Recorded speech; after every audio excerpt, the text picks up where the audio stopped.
Penjelasan ini merupakan penjelasan mengenai keberadaan makhluk hidup lain selain manusia, di mana di dalam Buddhisme juga dinyatakan bahwa kita tidak hidup sendiri. Istilah roh tidak umum dipergunakan dalam Buddhisme. Dalam pandangan Buddhisme, di dalam kehidupan, terdapat banyak jenis makhluk hidup, ada yang nampak maupun tidak nampak, dengan mata telanjang atau mata biasa. Makhluk tak nampak pun dibagi lagi menjadi berbagai jenis, sesuai dengan tempat alam kelahirannya yang ditinggalinya. Perlu digarisbawahi di sini bahwa jahat atau baiknya suatu makhluk ditentukan oleh niat perbuatannya. Makhluk-makhluk ini pun dilahirkan dan juga bisa mati.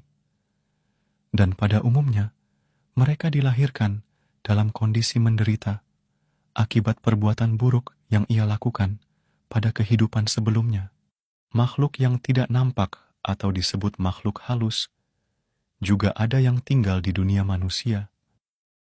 Mereka ada yang jahat maupun baik, dan juga ada yang bisa menyalin rupa.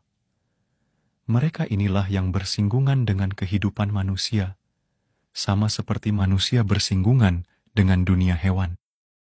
Dalam pandangan Buddhisme, apa yang dimaksud dengan makhluk hanyalah perpaduan dari jasmani dan batin. Jasmani dan batin tidak bisa dipisahkan satu sama yang lain. Hanya ketika mati, maka jasmani dan batin terpisahkan. Selain itu, Buddhisme menyatakan tidak ada roh inti dalam tubuh suatu makhluk termasuk manusia. Tidak ada bagian dari jasmani manusia yang kosong dari batin kesadaran manusia itu sendiri. Dengan demikian, tidak ada yang namanya atau peristiwa roh manusia keluar dari jasmani, kemudian digantikan dengan roh lain, atau disisipkan seperti di film-film horor. Lalu bagaimana dengan fenomena kerasukan? Dari pemahaman di atas, fenomena ini bukanlah peristiwa roh manusia, keluar dari jasmani, kemudian digantikan dengan roh lain atau disisipkan. Fenomena ini tidak lain adalah lemahnya pikiran, kesadaran manusia yang bersangkutan, yang kemudian mendapat pengaruh dari pikiran kesadaran makhluk lain. Perlu dicatat bahwa pikiran kesadaran manusia sendiri merupakan gelombang.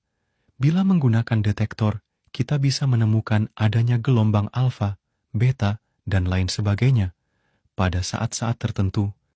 Fenomena kerasukan ini dapat diilustrasikan seperti channel radio.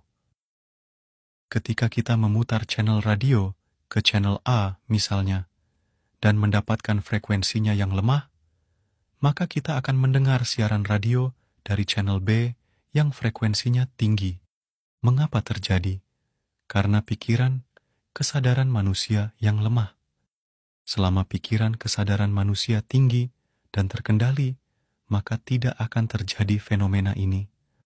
Perasaan yang meluap-luap seperti kemarahan, kesedihan, keharuan, depresi merupakan salah satu faktor melemahnya kesadaran manusia. Oleh karena itu, tidak heran jika kita juga menemukan fenomena kerasukan ini di rumah-rumah ibadah, dan biasanya terjadi pada saat acara kegiatan yang menciptakan kondisi, sehingga perasaan yang meluap-luap tersebut timbul. Umumnya, orang yang sudah lelah setelah bekerja seharian, banyak kesulitan, masalah. Saat itulah banyak orang melamun, teringat akan apa yang telah terjadi. Dalam kondisi badan lelah dan pikiran yang terus bergentayangan, banyak pikiran, mudah membuat orang terlena. Kesadarannya menurun, dan bawah sadarnya bisa naik. Oleh Sang Buddha telah dibabarkan bahwa terdapat 4 dasar kesadaran, Cattari Satipatthana, yang seharusnya dikembangkan. Keempat dasar kesadaran tersebut terdiri dari kayanupassana perenungan terhadap tubuh jasmani, senantiasa melatih diri dalam meditasi dan mewaspadai pernafasan. Setiap saat dan setiap detik, kita benar-benar menyadari keluar masuknya udara dan semua aroma yang tersebar di sekitar kita, baik yang harum, busuk, maupun yang tidak berbau sama sekali. Kesemuanya itu harus diketahui keberadaannya dengan jelas. Dengan kata lain, kita benar-benar menyadari apapun yang ada di lingkungan kita. Posisi tubuh. Menyadari dengan baik posisi tubuh yang sedang terjadi. Apakah pada waktu tersebut kita sedang duduk, berdiri maupun berbaring, atau aktivitas lainnya, waktu bergerak. Menyadari dengan baik apakah gerak langkahnya maju, mundur, atau diam sama sekali. Dengan kata lain, bahwa semua gerak-gerik anggota tubuh dikala bangun, mandi, makan, memakai pakaian, bekerja dan lain sebagainya, dikuasai dengan sebaik-baiknya. Vedananupasana, perenungan terhadap perasaan. Kita hendaknya senantiasa melatih diri dalam meditasi dan mewaspadai perasaan senang. Dikala menikmati sesuatu yang menyenangkan atau yang menggembirakan, hendaknya jangan sampai terlena, lupa daratan.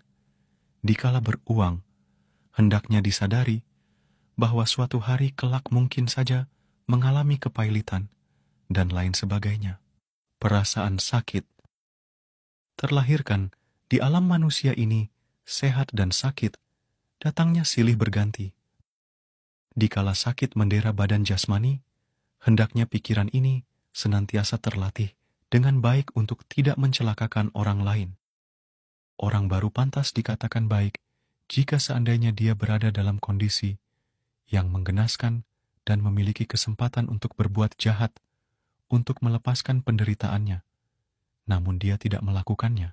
Perasaan netral, batinya benar-benar seimbang dan tidak tergoyahkan bagaikan batu karang yang berdiri kokoh yang tidak tergoncangkan oleh gempuran ombak. Citanupasana perenungan terhadap kondisi batin. Kita hendaknya senantiasa melatih diri dalam meditasi dan mewaspadai keserakahan sebagai keserakahan, menuntut lebih dari yang dibutuhkan serta tidak dimilikinya. Sifat puas akan apa yang telah dimiliki adalah merupakan ciri khas orang yang serakah. Cara untuk menekan keserakahan ini adalah dengan rutinnya dana disalurkan kepada orang-orang yang membutuhkan. Kebencian sebagai kebencian. Merasa diperlakukan dengan tidak sewajarnya ataupun iri atas keberhasilan orang lain adalah merupakan salah satu bibit awal tercetusnya kebencian di dalam kehidupan ini. Hidup yang diliputi oleh kabut kebencian akan menghambarkan keceriaan hidup. Hanya dengan meta cinta kasih yang universalah kebencian bisa diatasi atau dibabat ke akarnya yang mendalam. Kebodohan sebagai kebodohan. Agar terlepas dari kebodohan, hanya ada satu cara yang harus ditempuh, yaitu dengan mempelajari, menyelami, dan mengamalkan dharma kebenaran di dalam setiap derap langkah yang akan dilalui. Hanya dengan dharma kebenaran, ajaran Sang Buddha, kebijaksanaan bisa diraih. Dhammanupasana perenungan terhadap bentuk-bentuk pikiran. Kita hendaknya senantiasa melatih diri dalam meditasi dan mewaspadai bentuk-bentuk pikiran yang mungkin timbul.